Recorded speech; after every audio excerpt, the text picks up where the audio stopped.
Hello, everybody. Welcome back to another episode of the globally famous Kay and Isaac podcast. Yes. Yep. You told me a story the other day. You wore that sweatshirt out in public. We got a fan somewhere out there. Yes. If you watch this episode, he didn't catch your name, but shout out to you. Well, Right? so I went to the gas station to get a couple drinks, and wore. That's why you wear the apparel, you know. And the guy behind me is probably mid-20s, maybe late 20s. He goes, "Is that your podcast?" I said, "Yeah." He goes, "That's awesome." He's like, "You guys from around here?" So I told him, "Yeah, we're like Lafayette area." He goes, "I love local stuff, man." He's like, so he pulls out his phone right there, looks us up, and likes it. So if you're watching, here's what I'm going to do. If you're watching, I forgot, I did not get your name, so I apologize that I did not do that. But leave us a comment, and we'll send you some apparel, all right? There you go. Just for being a fan and appreciation for liking the show right then and there. So that was pretty cool. Yep. All right, with this podcast, I know we just did a sports one, but there's so much sports stuff happening. We have to do another one. Okay. Yep.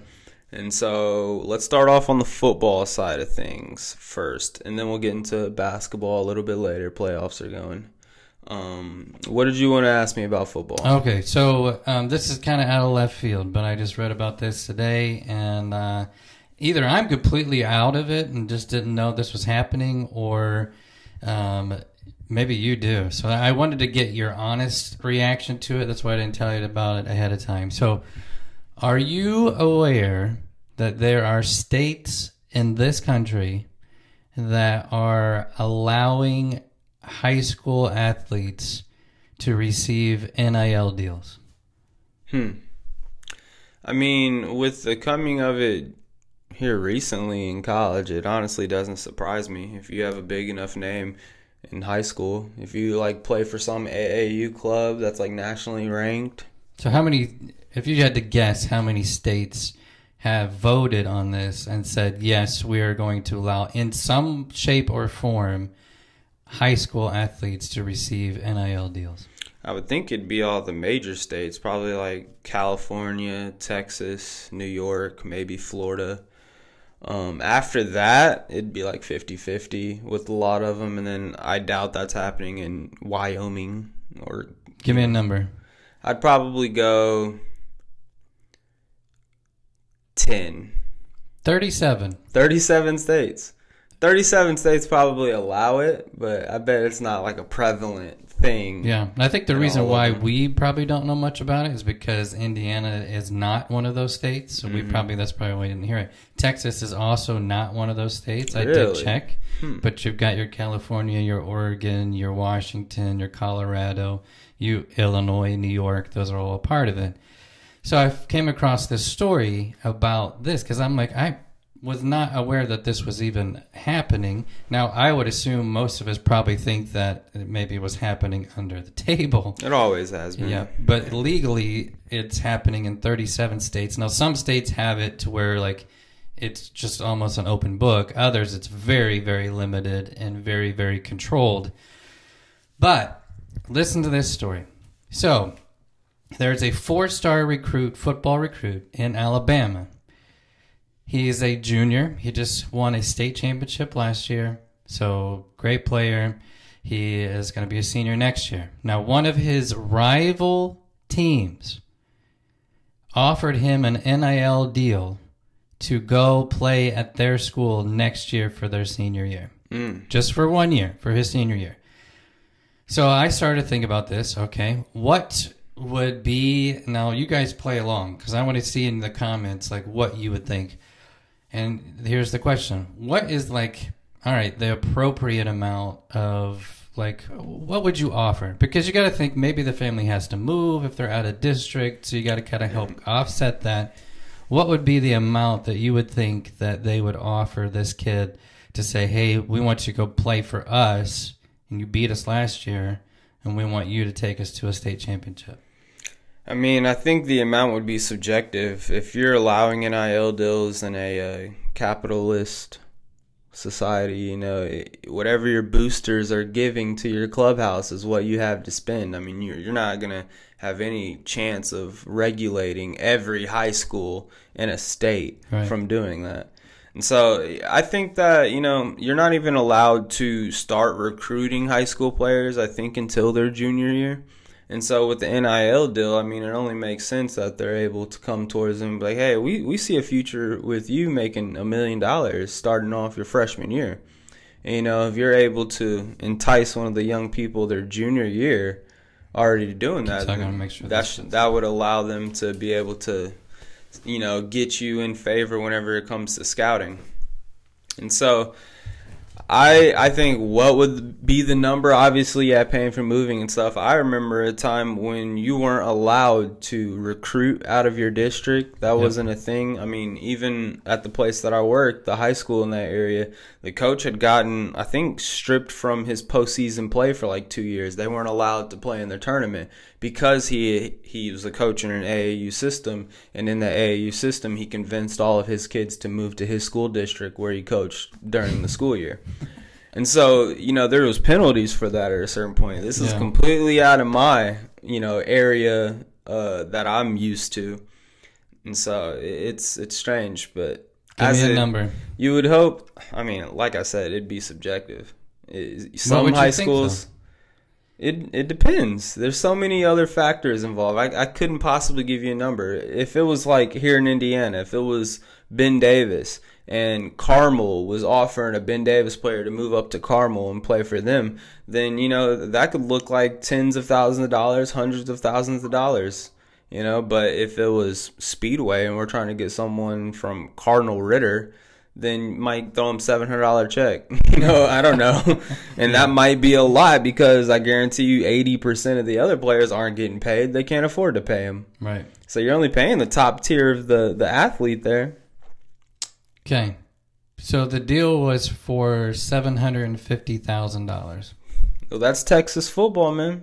And that's what I was thinking too. So or like Alabama. Well, you said said Alabama, so probably same deal. I mean, yeah, it's in the same realm. That's South football. When you recognize Texas, you recognize Alabama, you see that the school systems are like, it's like basketball up here. Like we have some of the largest basketball stadiums of high schools here in Indiana.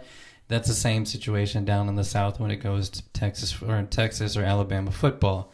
But $750,000 is what they offered this kid to come over and say, hey, you're going to play for us for 1 year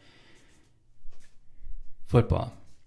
The college landscape is not only, I mean, we'll get into this a little bit later with college players going into the NFL and kind of how NIL and, you know, people feeling like they're entitled to some type of finances already can impact them on the NFL side of things. But I think also the NIL stuff from college is leaking downward too into these high school kids where they're no longer going to their favorite school. You know, I grew up a Michigan fan. You know, if Michigan gives me an offer, I'm going to go there. No, if Ohio State's offering me $7 million and Michigan's only offering me $4 million, $7 million is generational. You know, I'm going to go there. You know, that's kind of like how it can leak down into the high school. This money is going to impact where you're going. It used to be based off of coach prestige, you know, the school prestige, and, you know, your opportunity to play. How soon will it come? I think a lot of people would be like, I can ride the bench for 3 years making $1 million. I'm completely fine with that. Now they would. Yeah. Yep. So, yeah, I think it's going to impact both ways, man. It's crazy to hear at the college level. I don't think it should be legal for people under 18 to be able to make deals like this. I mean, we see what happens to childhood stars when it comes to Hollywood and stuff like that. Eventually, they turn 15 and try to sign emancipation papers so that they can, it splits families apart. Yeah. Because, you know, if an entire family is depending on the child to be paying the bills and stuff like that, like that's not a healthy family. Right. So, I saw that number and I thought I couldn't even wrap, because here's the twist to the whole thing. He turned it down because, and of course the coach gets on in this article and is basically saying, well, he's loyal to this group, he's loyal to this high school, which maybe he is, but you would also probably think, well, he's clearly going to be getting something from that high school to stick around. That'd be my question. How much is he getting paid there? Because how do you turn down $750,000 for your family? That would change any family at that point. I mean, regardless of how much money you have. But here's my thing. I want to take it from a business perspective. Okay, so you and I own the Kay and Isaac podcast. So you and I could go over to Purdue University right now, and we could connect with an athlete and say, hey, we're going to give you X amount of, if we had money, we could go over and say, I'm rolling in money, dude. What are you talking about? we could say, hey, we're going to give you X amount of money, but there's always a return. Mm-hmm. We want some type of representation to where you're wearing our apparel when you go around campus, when you're working out. If you're in an interview, you say our name, you do that kind of stuff. Because we want a return on that money to where whatever that X amount is, we get that back, but we also get more. We get that publicity. Here's the question, and this is what, maybe it's different down in Alabama, but what is a high school going to be able to get out of a high school student for $750,000? How could you possibly get a return on that kind of money to where it benefits your program? Now, maybe, I don't know this, but I'm pretty sure it doesn't happen here, but does a high school, if they win a state championship, do they get some extra funding from the state or something like that for their program? Maybe that is something that's down there, but I'm just, like, you can't go and say, okay, we're going to raise our ticket prices from $5 to $6, or we're going to make up the difference, because you're paying $8 to $9 or $10 or whatever it is. No, that's Indiana, man. Which maybe you go to Texas, it's probably like $40, $50 a ticket if you're not a student. Yeah, which again, that makes sense because they do have like college-sized stadiums for high school games, but where is that return coming from? And especially since it's going to be a 1-year commitment. I mean, that's his only eligibility. At that point, he has to move on and go to college or choose not to keep playing. Yeah. But I just don't know how you get that return on investment and not set a precedent that then to say, hey, other kids are going to start asking or demanding that this kind of money comes their direction. And this is a 4-star recruit. I know from the video game, there's 5 stars, so he's not even the best. Not even the best. Well, I mean, all I would say, I don't know, obviously, either. What I would guess is that there is some type of incentive for winning championships. You probably do get some type of check cash to you from, if it was Indiana, it would be like the IHSAA would probably write you a check to go towards your football program. Club. Yeah. But even if that wasn't a thing, because I'm not 100% sure that would be a thing, but even if that wasn't a thing, I guarantee you that booster clubs for school districts and stuff, the more success you have, the more they're willing to invest into that success and continue pushing it forward. They probably do fundraising every year. If you're a successful team and you're out doing a fundraiser, people recognize your name, they'd probably be more likely to donate to your program. I guarantee you, with success of a program, money rakes in. And I guarantee you, if it's a program where they're having 4-star recruits and are willing to throw around $750,000 worth for a player, I guarantee you a program like that would be large enough to where it's raking in donors or donorships and sponsorships. For sure. Yeah. Yep. Yeah. So maybe that money is there.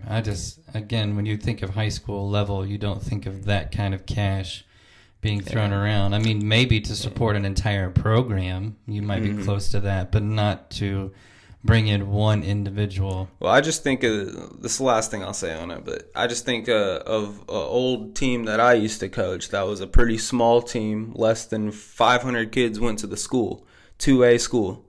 So pretty small team.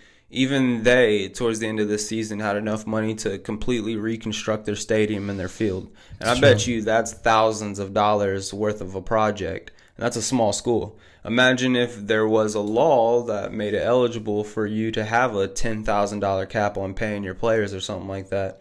You could think of it in terms of if you're being all things equal or whatever, that's at least $500 to every starter. You know what I'm saying? So you could pay kids a little bit of money, but in a bigger place, like we could imagine like a Ben Davis or something like that, dude, I guarantee you money is, they have a lot of money that they don't know what to do with. Could be. Yeah. Just saw the story. I was surprised by it. I couldn't even wrap my mind around the fact, one, that kids were getting NIL deals in high school. I had no idea. Mm-hmm. And then that kind of money being thrown in that direction, just, I mean, that I try to put myself in that position of the kid. And, I mean, good for him for feeling like he did the right thing. And But, geez. It's cool to see that loyalty still exists. Yeah. But speaking of kids making money, so I kind of want to get into the first topic I wanted to introduce. College Football 26 is going to be releasing the regular version on July 10th. If you buy or pre-order the deluxe version, you get it 3 days early, so July 7th. Video game. Yes, the video game. Just clarify. Yeah, if I say College Football 26, hopefully people would know it's the video game. But I didn't, and you just told me that, and I did not realize it was coming out that soon. I mean, really, that's 2 months away. Yeah, college football always comes out during the summer.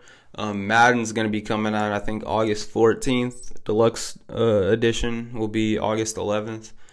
So it's yeah, but 2K that comes out in September. Yes. Right? Okay. Yep. But I really kind of just wanted to get into college football. It's the closest one. So some of the new things that they're going to be doing. First off, have you seen the trailer for it? Mm-mm. They had like it was like almost like a cinematic commercial for it / trailer, and it's called The Call. And so it's pretty cool. If you haven't seen it, I suggest you go check it out. It's all on YouTube. It's all over the place now. It just released a couple of days ago. Where it's you're at the draft, right? And when you're at the draft, it starts off with this one dude going up on the stage, and he's walking through, and everyone's like looking at him. One person goes up to shake his hand, and it's all good. The second person goes up, he's all smiles and stuff, shakes his hand too. But when he turns around, he kind of gets like a upset face, and he goes back, and and his agent's over there like, sorry, dude, you didn't get picked this time either. So he sits down, he's just looking at his phone, and then all of a sudden you hear a ringing. And the dude turns around or whatever, and it's like shows the back of a player. And he just answers his phone, everything goes quiet, and you hear the coach, and it's the coach of the Commanders. Or maybe it's the GM of the Commanders, I don't know. But he's basically talking to this kid. And that's the entire trailer for it, basically. But as he's talking to him, it's like, basically, it first starts off talking about his past, and so it's showing like him going from high school and then going to Texas University and all the trials and tribulation of Texas University. So that's kind of like the college football side of the commercial. And after it gets all the way through that half point, it goes into his NFL career, and it's like showing all the potential, and like he ends up having 5 Super Bowls, and he retires greatest at his position ever.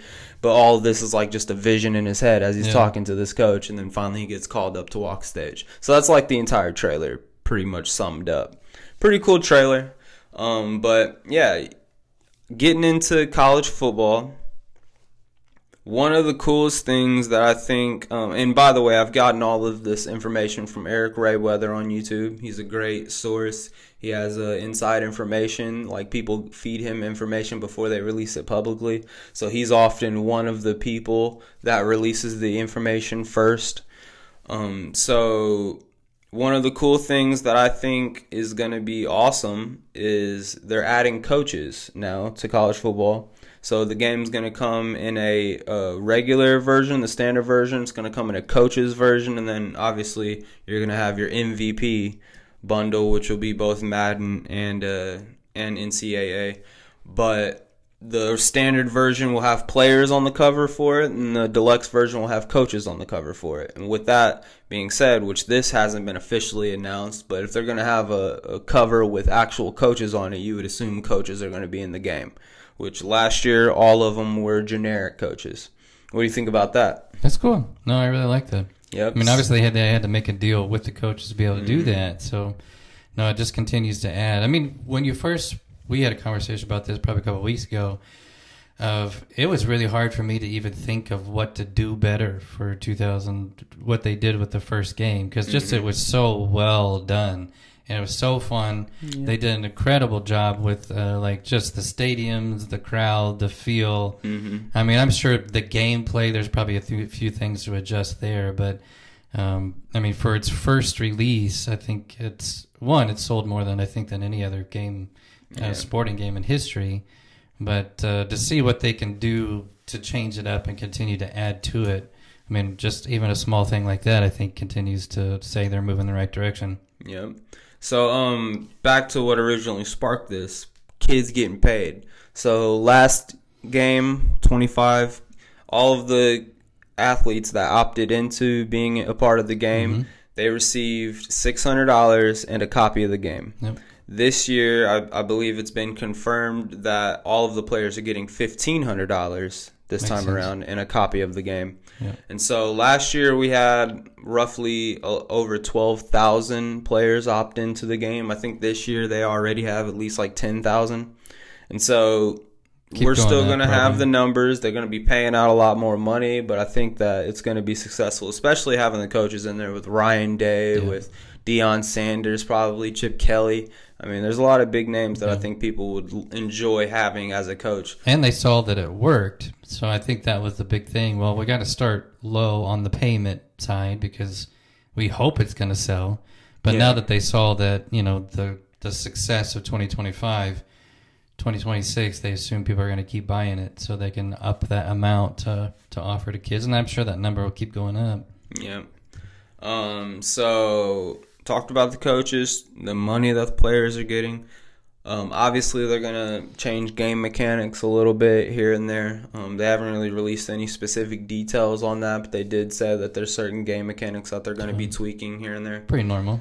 Yep, and then with that being said, there's also going to be the addition of uniforms, the addition of different playbooks. Cool. I mean, that's going to be something that probably happens every year because there's always new stuff happening. Yeah. You know, more equipment. I think Eric Rayweather was saying that the restrictions for Madden equipment has always been pretty tight when it comes to that stuff, but he's saying it's a lot looser when it comes to college.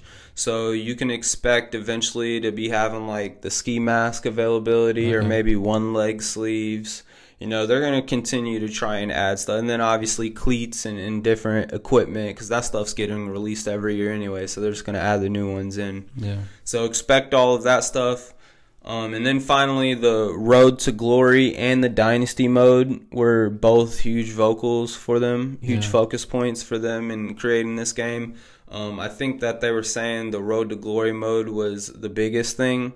Good. I think that they said that it's going to be a lot deeper in both Road to Glory and Dynasty mode. What does that mean necessarily? We don't know. They haven't actually told us. What I would love to believe is that means a high school season whenever it comes to Road to Glory, just like the original one back in 2015 or 2014, whenever the last game was released.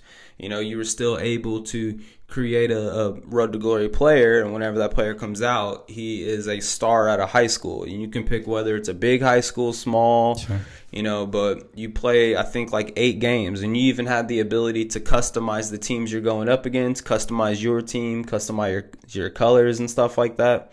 So I remember playing this when I was in high school, and I legitimately made it my high school team, and I inserted all of the teams that we had on our roster. Yeah. So, yeah, that was something super cool. Yeah. Hopefully they add that to Road to Glory mode. I will say the Road to Glory mode on the first game, I take back what I said. That would have been the one thing I would say hope to fix because it wasn't that fun to play. It was just boring. Yeah, I didn't really play it much. Yeah. So hearing that's good. Now, MLB just kind of did the same thing where it wasn't high school necessarily, but they did give you an option to play about 5 games in college before you went to the MLB with their Road to Glory kind of thing. And it's a nice addition. I think it's pretty cool. Yeah. So we'll see how in-depth it goes. Obviously, it might be just a couple games. It might not be a full season, but well, I hope they get back to the full season mark because that's one of the bigger things that helps you decide, like, as you're going through, how good am I? What level do I want to be at? Yeah. Like, if you're a stud quarterback and you're just dominating all of your high school year, then, yeah, you're thinking big time. But if you're like a linebacker and you're getting some tackles here and there, maybe you go to, like, an Iowa or something. Yeah. So, that was just one of the things I used to think about. It gives you more options the more games that you have. Yeah. And then you were also like developing your skill points, because it's not like you start off at a 99. Yeah. It's just you start off at a 70 and everyone Work else your on way. the field is a Yeah. 50. And so through that first high school year, you're working your way from a 70 based off of your play. Because like if you break off a 50-yard run, you get 50 points. If you break off a 10-yard run, you only get 10. Yeah. So if you get 50 points, you're able to upgrade your dude a little bit more, and then you could end your high school career being at an 85 overall or at a 76 overall. Like that'll help you decide which college you're going to be going to. Very cool. But anyways, hopefully they do that with the Road to Glory mode, and then obviously they said going a little deeper on Dynasty mode. I think that some of the additions that I really want to see is better stuff when it comes to scouting. You know, the scouting was good. It was good for the first year coming back. I think that they can do even more with it. They can figure out maybe having a little bit more dynamic scouting traits that they have or something. Maybe you can change things a little bit better, step out of your pipelines a little bit easier or something. Like, who knows? But a little bit more in the scouting department. They didn't have formation subs, which Madden has. That's when you can go into a direct formation and change out who you want in what positions and stuff. Hopefully they change that a little bit too. And then one more thing I thought of with Road to Glory that I want to kind of see different is the camera angle. I don't think the camera angles for the first person, like when you're locked onto a player, is very good. So hopefully they tweak that a little bit too. But ultimately, excited for it to come out. I think it's going to be better than the first one, and the first one was pretty good. So. And then obviously with all of the names and players, it's a good warm-up to the college football season. Like, you get to see who the best players are. And then whenever you see, you know, Alabama playing on a Saturday and you remember they had the best linebacker on the game, maybe you tune in a little bit. I think it helps the generations learn by playing the video games a little bit. Super exciting. Like I said, that game, when it first came out, just the graphics, the everything that, as far as what made you feel like you're a part of the game, they did a really good job at. And I can't imagine how long it takes for them to build out those stadiums. And got the crowds looking cool. They were working on it for a long time. Yeah, lots of really cool stuff. So some of that's already in play, and they're just tweaking. I'm curious to what they're going to do with the commentating.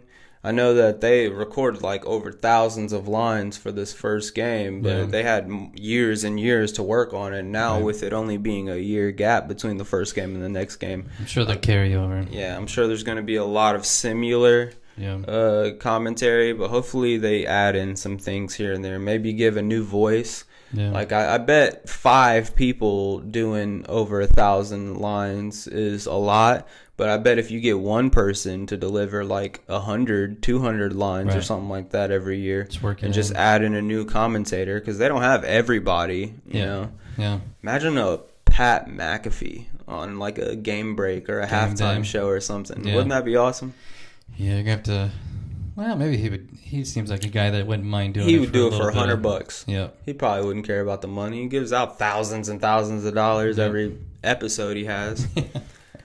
So very cool. Yeah, I'm looking forward to it. There'll be excited to see it. We can play, and the Dynasty mode was always fun when you're playing with other people, and you're just you get a chance to play each other, but then you get a chance to try to build out your team and get to a championship. That was definitely fun. It's a lot of fun. Mm-hmm. So speaking of college players, the next topic, it was a very interesting draft. Very interesting draft. I honestly think that the whole college football game coming out, with us being able to learn all the players and stuff, a lot of these people are a little bit more recognizable now whenever it comes to the draft. Like, I was still seeing names that were kind of familiar in the 3rd, 4th round. Yep. From like the 50,000-foot view, I think the NFL has done a great job of now doing a live hosting of the thing that's more open to everybody to be able to watch it. Because they used to always do it in like almost a little theater where you'd only have, a group of people. They were in Green Bay, and they said there was like 250,000 people there. Now, I wouldn't want to go to that, because you're just standing there hoping you recognize the person that comes up on the screen. I mean, after the first round, I basically knew nobody. But I think it's cool that they actually take the effort to do that. And there was, like you said, there was a lot of trades quickly happened the first round, and then even in the first several rounds, there's a lot of movement. Yeah, I mean the first round, I think there's probably like 2 or 3 trades. Yeah. One happened at the second pick, and then the next couple happened in the 20s. I think it was like 23. The Giants moved in, and then like towards the back end of it, somebody else moved in at like 28 or something like that. Yeah. But yeah, I mean the storyline of the draft obviously was Shedeur Sanders.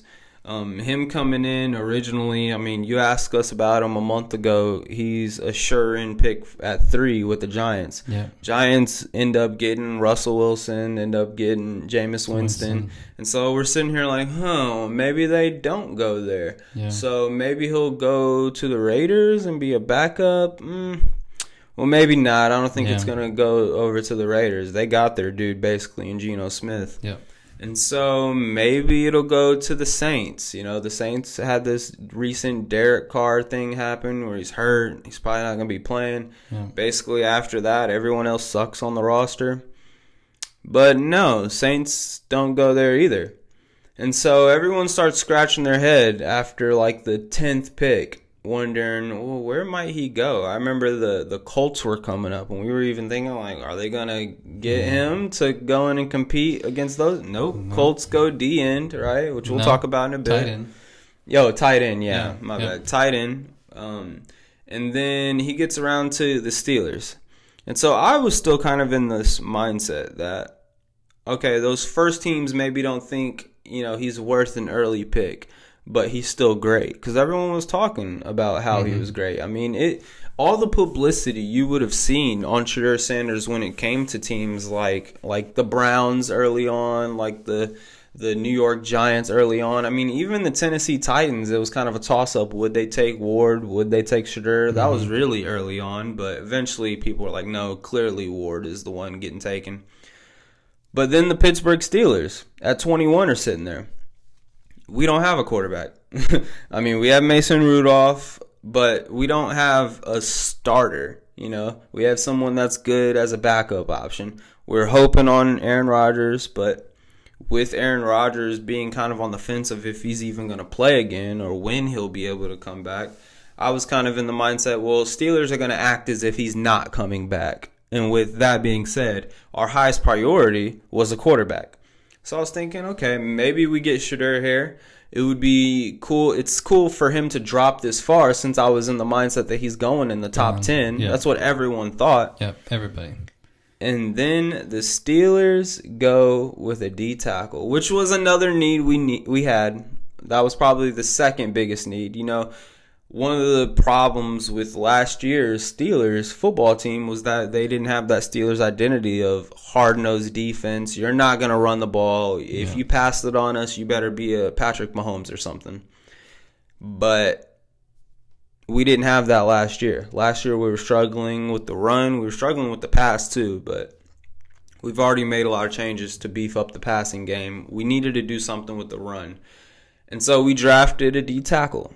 And so Shedeur slides, and he goes all the way to the second round. And I was thinking, like, okay, well, going to the second round is fine. Maybe someone, like I saw the Giants had traded up, and I was thinking, as soon as they traded up, I was like, they got it. They did a great job of not panic getting him at 3. They ended up getting Abdul Carter, probably the third best player in the draft, pass rushing.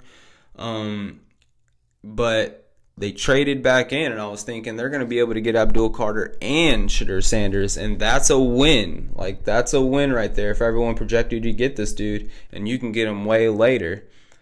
They end up going Jackson Dart. Jackson Dart. And as soon as that happened, I was like, okay, yeah, Shedeur's probably not going to be coming anytime soon if they're thinking Jackson Dart's better than him. Because clearly, physically wise, Shedeur is better. I mean, he has a strong arm. He's very accurate. He knows his pocket presence. You can have skepticisms here and there about reading the defense or about he had the best wide receiver in college, so it made it easier, whatever. But he was a great quarterback. He had great stats. He was a leader, depending on your description of the word, I guess, because a lot of these NFL owners apparently don't think he's leadership worthy. You know, his character is bad, and that's basically the premise of why he dropped so far. So he ended up going, what, 6th round, 5th round? I think it was 5th. 5th round to the Browns? To the Browns, which is bizarre as well. Yeah, and we can get into that into a second too, but just him dropping that far.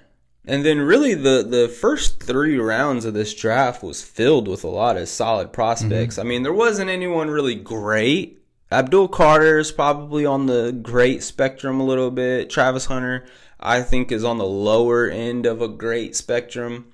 Cam Ward, I think, is going to be a decent quarterback. I don't think he's going to have like a Jaden Daniel type of rookie year. Well, part of that's because of who he's playing for. Yeah. Well, I mean, the Titans, I wouldn't put them in the same category as the Browns, where it's like whoever plays there is just going to suck. Yeah. I think the Titans, they could figure it out, and they're going to be having a new coach coming in. I forget who it is, but Mike Vrabel just left them to go to New England, and he was their coach. So we'll see what happens with them. But, yeah, so starting off, or you can start off if you want, Colts. That was probably the team that you were watching primarily in the draft. Yeah, well, I was watching a little bit of everybody, just kind of seeing where everybody would land. I mean, just my brief stint on the Sanders piece. I mean, I don't want to dig into the guy's character because I don't know him personally, so you don't really know what he's like. But evidently there was something people didn't like.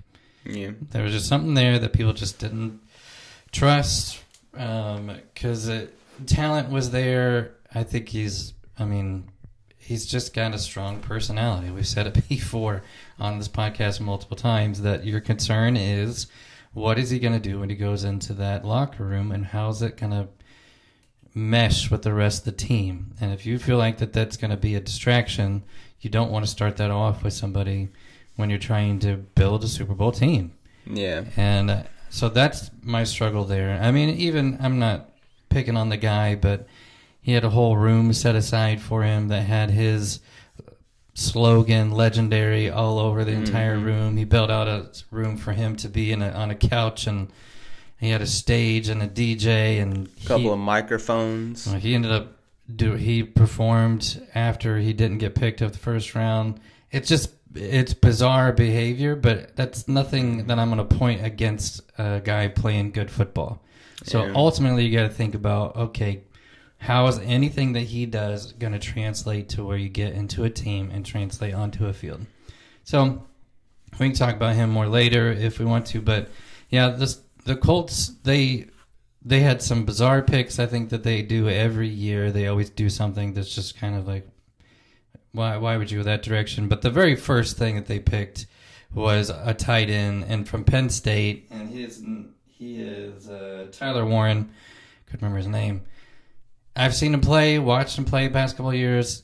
He's a great pickup. I heard back and forth if he was the best tight end in the draft or not, but from everything I saw, he is great. Yeah, and he's a big guy, and we've struggled in the tight end range for a very long time, and we just didn't really have solid tight ends.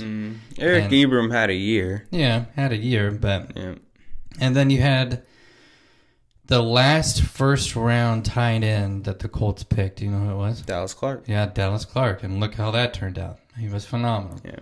So I have very high hopes for this guy as long as he can stay healthy. But he's got the size. He can block well. He can catch well. He's quick on the feet.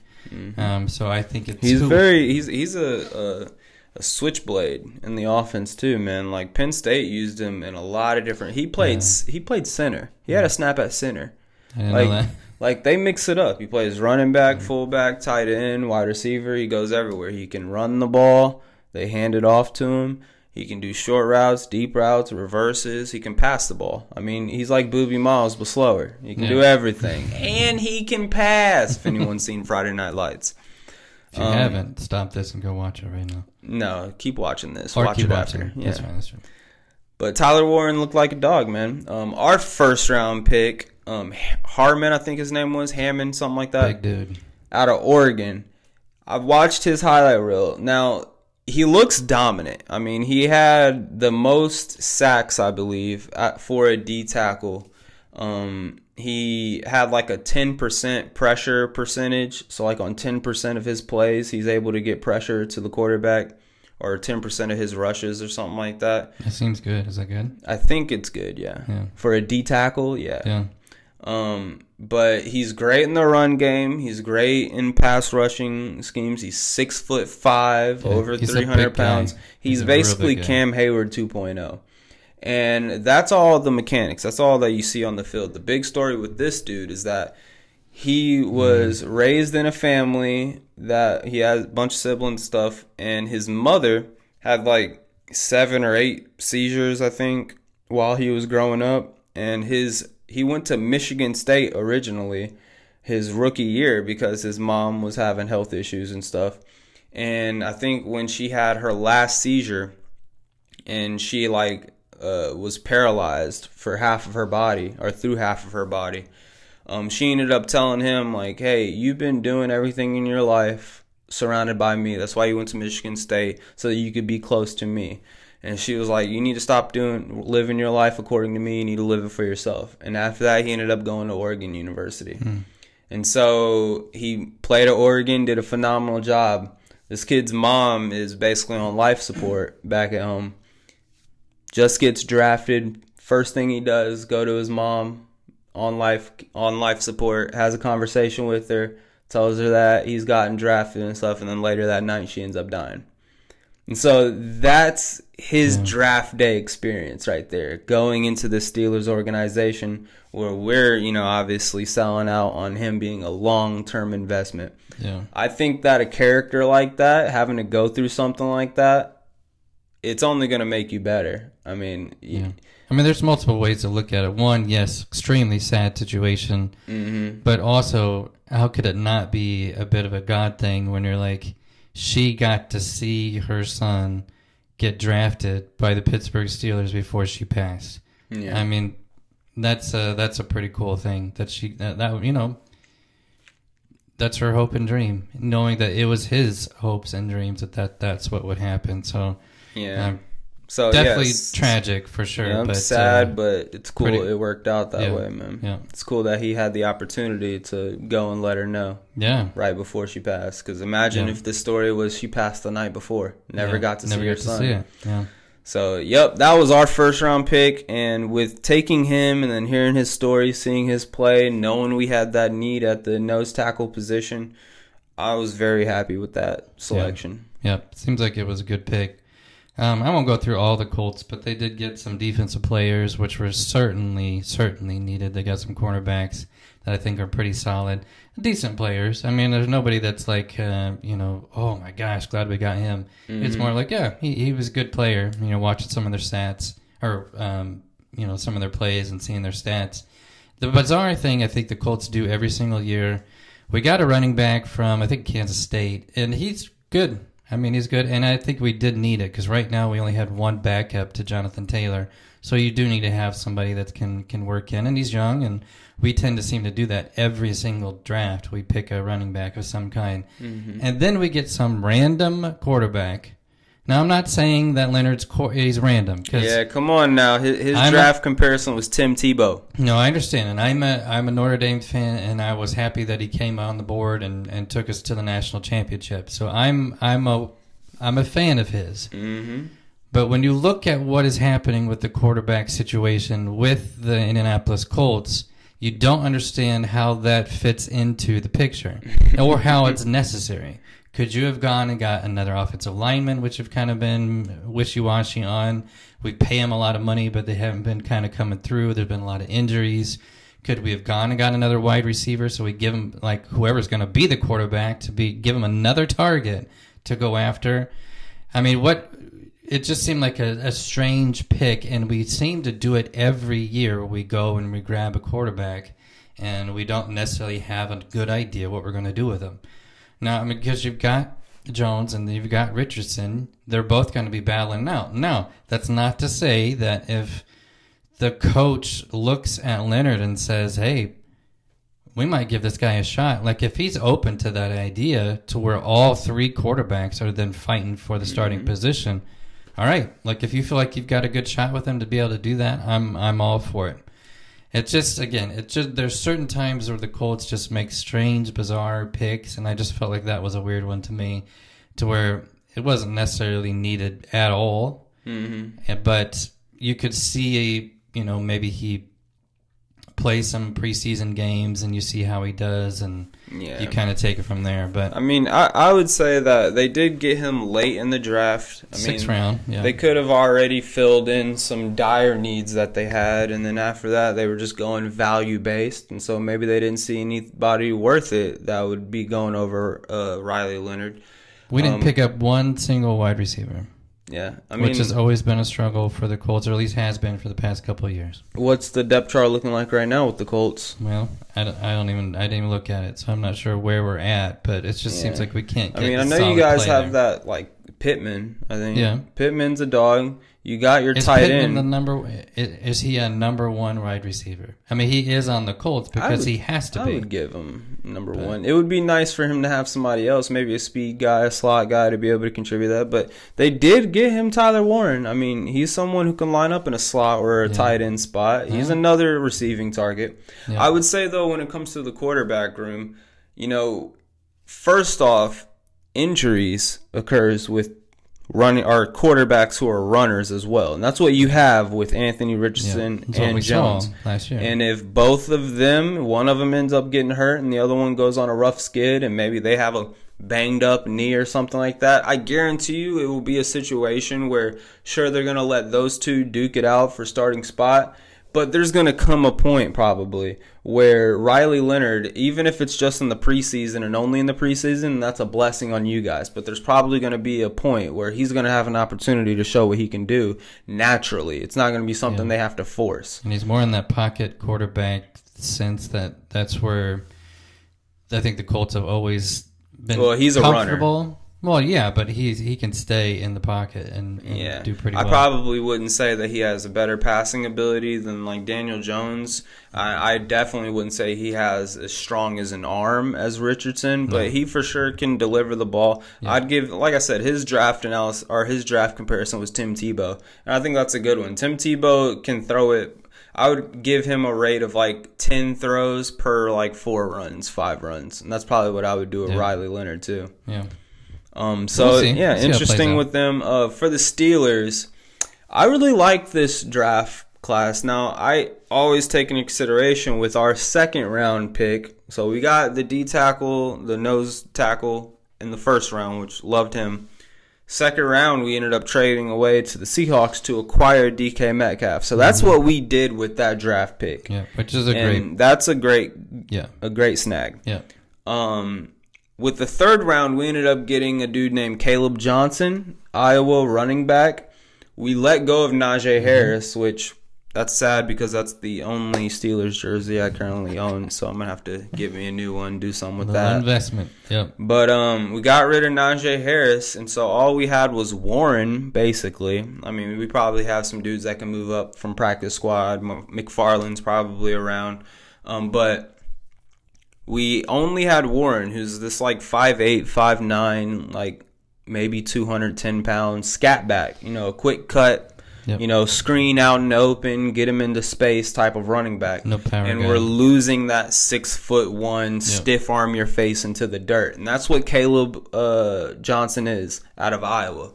Just a rough, hard, blue-collar type of runner. It's going to run through you. He has the speed to break off. I watched his highlight reel. I think he's a little bit faster than Najee Harris. Now, when Najee Harris got to the Steelers, he started eating, put on some weight. Big boy. And so he was running like a thick boy. But Caleb Johnson's a little bit thinner while he's in college right now. If he can kind of keep that same shape and form, his speed's going to be there. And so I think he's a great pickup. After we ended up getting him, we went Jack Sawyer out of Ohio State, which he was a big-time play, menace type of dude in situational football when it came to Ohio State last year. He wasn't someone that was tormenting you every single down, but whenever it came to the big moment, he was always stepping up. And obviously they won a state championship, and Jack Sawyer was a big part of that group that came back to get the national championship. What did I say? I said state championship. Oh, whatever. They won it just in Ohio. Nah, the national championship. And so he was a big part of that group that brought back all these seniors. And like, hey, we can get it done this year. Right. After we got him, the next pick was another D tackle out of Iowa. I think his name's like Kaya Black or something like that, or Ahaya Black. But he's like the 6'6", and he's more of like a what do they call, 4 technique type of like a 6'6", 290-pound, maybe 310-pound type of fast agility dude towards the edge. He's still an interior lineman, but he's not lined up over center guard. He's more over tackle. And so that's a huge pickup, especially with his size. We're reaffirming the 2 tackle spots and getting some real young, beefy guys. And then with our last couple of picks, it was more so for special teams. We got a linebacker out of Washington and then a defensive back out of Central Michigan. Both of those, I mean, it's already been clear. Like, I think these guys are going to be important roles on our special teams coming up next year. They're going to add depth on the back end for our linebackers, but we're pretty set on linebackers. Same for cornerbacks, really, too. Just adding some youth in there a little bit. And, you know, I went on college football, the game, and I obviously went and looked at the overalls of all the people that Steelers picked up, and it's looking pretty good. Our first round pick was like a 91 overall, like 3rd or 4th best player on Oregon's team, which Oregon did fantastic. If you don't remember last year. Caleb Johnson was like a 90 overall on Iowa. He's probably like 3rd best too. The D tackle for Iowa was like an 85 overall. He's more on the back scale of things, and he wasn't even the best D tackle on the team, but he's still up there. And like, if he were to transfer to a Ball State, he'd obviously be the best person on the field. So he's solid. The linebacker, or no, next up would be Will Howard. He's an 87 overall for Ohio State. Obviously, Ohio State's stacked, but 87 overall is not bad. And then the linebacker from Washington, he was the best player on Washington's squad with an 87 overall. And then Kent from Central Michigan was the 2nd best player at Central Michigan with an 85 overall. I had heard that that's how Mike Tomlin picked all of his players. He just went to the game and actually looked at the ratings. So it sounds like he did a pretty good job. Well, no, I think what he did was just pick the best conference in football, the Big Ten, and just which schools have which. Yeah, we're only going to stay in this area. Let's get 2 from Ohio State. They won the championship. And then we'll get 2 from Iowa just because I like their colors. They're black and gold, baby. We got to get those Iowa players familiar with the setup. I think Ohio State had the most selected draft picks of any other Doesn't surprise me. Doesn't surprise me. Makes sense when you're the national championship. There's some dogs. Champions. So, yeah, I mean, and then the only other thing I'd want to touch on the draft, I think the Giants had a great draft in getting Abdul Carter and then getting Dart. And then what was the other? I think the Bears did a pretty solid job as well. They addressed a lot of defensive side of the ball things, and then I think they're the ones that got Loveland, or was it the tight end Loveland? It was either a tight end or a wide receiver, but they gave another weapon to Caleb Williams. The guy from Michigan. Yeah, I think that was him. Yeah. Yep. The only thing I'll say, the last thing on the Sanders piece was, I wonder, this is just my thought, if they acquired him to potentially trade him.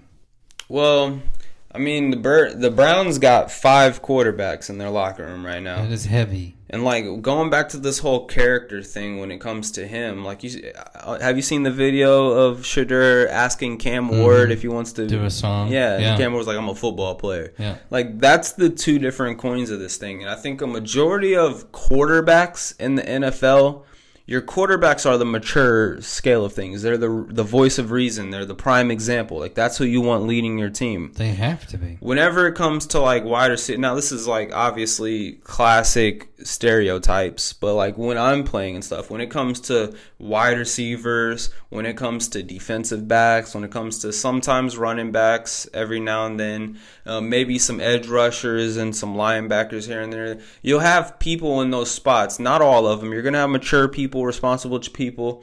But in those type of like back end spots where there's a lot of depth, you're always going to have a couple of knuckleheads, a couple of little brothers in the locker room. The kids that are coming in with the speaker when everyone's trying to get locked in, they're the ones pulling the speaker out, playing loud music, dancing and stuff. It's like, bro, start focusing on the game. Like, those are the positions you're going to find that. And that's what I see in Shedeur Sanders a little bit, just from the small clips. Obviously, I don't know the kid. I don't know him. And isn't it crazy I could call him a kid? I feel old. But he's the one that's kind of like the little brother. He's the one that people are going to be like, hey, chill, don't do that. Or he's the one that's like, hey, man, you got to start thinking. You can't be doing this in certain spots. You don't want the leader of your team, which is the quarterback, to be one of those guys. Yeah. And so when you look at that Browns locker room, who do you have so far? You picked up Kenny Pickett, which he's a respectable quarterback, even though he didn't do too hot, and he had a couple of like attitude problems a little bit with the Steelers towards the end. He went to a Super Bowl last year, was in the Eagles organization, been in the league for a couple of years now. Like, he's a little bit more matured. You got Deshaun Watson, which he's a grown adult, even if it means that it's because of all the crap that he's done and he's having to learn from or suffer the repercussions of. Right. Like, that's a grown man making millions and millions of dollars as well. Yep. You got Joe Flacco, which is veteran. Yep. I mean, what else do you need to say about that? Veteran. And then they picked up Dylan Gabriel from Oregon, which, I mean, they picked him up first before they picked up Sanders, which is strange. But like, he's someone that seems as if he's respectable. You know, you don't hear too much about him in any draft analysis as far as personality is concerned. So who's the little brother in this group? Like I just said, when it comes to DBs and wide receivers, you got far depth. You're gonna have one of those knuckleheads. Who's the knucklehead in this group? Right. And it's clearly Shedeur Sanders, just based off how he acts in his interviews and the clips and streams that he has just off the field. Yeah. Now, and let me say this, though. I don't think this is what would happen, but there were people talking about the concern of how active and involved Deion Sanders would be and how they don't want to deal with that. Yeah, but that's another factor. I don't know the guy, but I don't think he's going to be involved. I think it's like, hey, my son made it to the NFL. I'm going to let him do his NFL thing. I'm going to try to stay out of it. Now, he did say, there's an old clip of him basically saying that if his son gets in the NFL, the one team he doesn't want him to go to is the Cleveland Browns, which is exactly where he went. Yeah. So, but I would trust that he would stay out of it, but that can be a concern because, again, you have a very strong personality who has said that he wants to eventually coach in the NFL. What kind of strings is he going to try to pull? How is he going to try to finagle his way into it? I don't know. What was that word again? Finagle. Oh, okay. Yeah. Kind of squeeze his way in there. I think on the more I would probably say pessimistic side and things where hopefully you're right, but I don't think that'll matter because he's basically Deion Sanders Jr. anyways. And so any type of, no, I ain't doing that, or I need this in my contract, it won't have to come from Deion's mouth. Shedeur already knows it. He's been learned that way. He's already acting that way. Yeah. And so that's kind of the personality problem where even if you are an organization, like if he were to step into the Steelers, I was thinking about that. Would Deion Sanders be involved? Would he be trying to talk to Tomlin about certain things? How are you using my son? No, Steelers would shut that crap down immediately. Like, bro, you're not involved at all. Like, I would think that most organizations, you would hope the Browns no matter the respect that they have for Deion, you can respect him. It's just like LeBron on the Lakers. Like a good coach, like JJ Redick is a pretty solid coach. I guarantee you, there's instances where JJ Redick's like, okay, but you're still gonna listen to what I say because I'm the coach. I don't care how big your name is or how much experience we have. That's what sports is. Coaches coach, players play. Yeah. And so fathers stay on the sideline and stay in the stands. Like, that's your role as well. Yeah. And so unless you want your son to get drafted and he averaged 5 points a game and 1 year of college. Unless that's the case, then sure, you can step in and make sure he gets drafted. And that's a little bit different because I don't even think JJ Redick had much say in that. No, he didn't. I guarantee he didn't. But back to Shedeur Sanders, man. I think that if he can make it through his rookie year with no type of scandals, nothing like yada yada got in his face in the practice facility, or he was driving a Lambo and got a speeding ticket for 140 miles per hour. Like, none of that crap. If he can get through his rookie year, then I'd be more comfortable saying, okay, we were wrong. You know, the draft was wrong. If he can make it through that, then he would have been, because he has the talent. Yeah. If he well, can, I don't think. Well, I'm sure there are people out there, but I would say definitely you and I. There's no hope that he goes in and does terrible. Like, we want the guy to succeed. We want him to play good football. Whoa, hey, hold on. Speak for yourself. Oh, because he's the Browns. Yeah, I'm not ever rooting for the Browns. I hope that he throws 20 interceptions, 1 touchdown. I just don't see him getting the starting job at the Browns, especially when you have that list of people that you just said that, like, he's going to have to work and really show himself to be able to put himself in front of Watson, which you don't know what his heel's going to look like with his Achilles heel. I think they get rid of Watson, man. I don't. How do you get rid of that? That contract is massive. I think they try to trade him. It's guaranteed money. I think they either. Well, yeah. I mean, just like Russell Wilson, they're going to have to eat money. You'll just be paying on it for years. You're thinking that teams actually care about the money aspect when it comes to their personal feelings. Like, if they want to get rid of Watson, they're going to get rid of him. And I think they're at the point where they're probably wanting to get rid of him, and that's why they've overloaded their quarterback locker room with young talent. Like, all of that money that Watson's getting paid right now, do not expect that in the next contract. If you're already in that mindset, don't expect that in the next contract, then you would be thinking to yourself, well, why are we still waiting around? Like, why not do this now? Could be completely similar to a Russell Wilson situation where a team picks him up for $1 million. And that's what I'm saying. I think they just eat the money. Somebody else picks him up, waives his contract. You know, they still pay a certain percentage on it, whatever. Well, it's clearly not working. I mean, they tried. I mean, they made a bold move, a really bold move, and never should have guaranteed that much money. But it's not working. He's not taking them down the road that they want to go. So, yeah, they probably do need to make a move. Yeah. I just don't know what team would say, yeah, we want to take a chance on this guy. I don't think the Steelers are going to do it again. Not with how it worked out with Wilson. I mean, I think they learned from that one, I would say. Now, it was worth the risk when you have a former champion coming in at $1 million, and that's what you're having to pay him. I think that's worth it to at least give it a shot. Yeah. I think Kenny Pickett, Flacco, Dylan Gabriel, Shedeur Sanders is going to be the roster for them. Yeah. I think either Kenny Pickett or I think Flacco. Give it to Flacco. Just let him do it. Let him do his thing. Yeah. Wasn't he on the Browns at one point too? Yeah, I'm pretty sure he was on the Browns. He was a starter for a while. 2 years, maybe 3 years ago. He's been doing his little retirement tour, basically. Yeah. But he's a good quarterback, but I don't think he's a good quarterback for 17, 18 weeks in a regular season. I think he's a good step in a week 6 and give you 180 yards and 2 touchdowns when you need it most. Sure. But a Kenny Pickett is someone that he's still young enough to where if you give him enough comfortability, then maybe he can start to develop into a decent starter. And then the other two, man, they're just young and developing. And I think if anyone out of that bunch, if there's no scandals involved, anyone out of that bunch that can challenge Kenny Pickett for a starting spot next year, it would be Shedeur Sanders. Yeah, we'll see. Let's just see how it plays out. That's our football stint. I don't think we have any time left for basketball. So all I'll say is Pacers need a big win tonight, or it's going to be very concerning how the rest of that series goes. They should have had Game 3. They were up by 12 in the third quarter, ended up being down by 11 at the quarter ended, and they just seemed like they couldn't make a shot, and Milwaukee was hitting everything. So they need a big win tonight to wrap this thing up. All I'll say is that the West is very competitive. Yes, and it is. Besides, it is fun to watch right now. Yeah, but even that last Grizzlies game, man, was fairly competitive. They didn't go quietly towards the end. I mean, they got demolished, sure, but it's the Thunder. What do you expect? Yep. But so far, all of them are good series. The Nuggets, Clippers, good series. Lakers, Timberwolves, great series. Warriors, Rockets. Warriors take the lead right now. Without Jimmy Butler. Crazy. Yeah. So, yep. Excited to see what happens. We're definitely going to be talking basketball in the near future.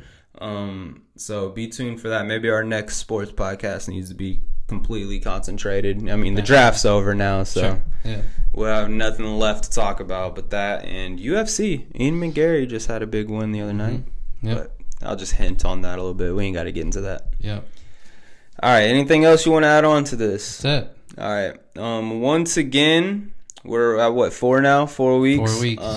If you watched all of this episode, then you are one of our super fans. And that means we want you to have a free sweatshirt. So what do you have to do to get a free sweatshirt?